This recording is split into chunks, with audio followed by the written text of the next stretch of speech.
माशाल्लाह।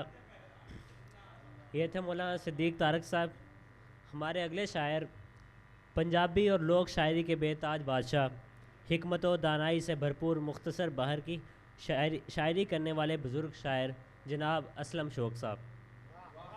रूबरू किरदार उस्मान गनी, खूबरू किरदार उस्मान गनी, दीन दा मयार उस्मान गनी।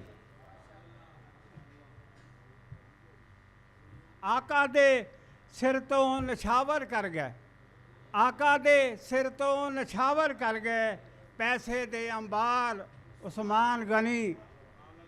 अरब सरदारां तो वध सी यारो, अरब सरदारां तो वध सी यारो, वेले दा सरदार उस्मान गनी।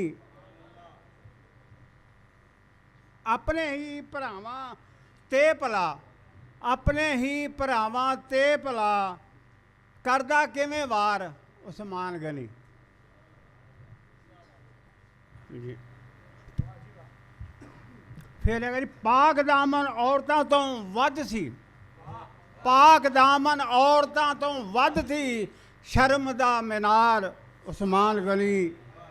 जिंदगी जिंदगी विच खातिर दीन दी कर गए, जिंदगी जिंदगी विच जिंदगी विच खातिर दीन दी कर गए, हिजरतां दो वार उस्मान गनी।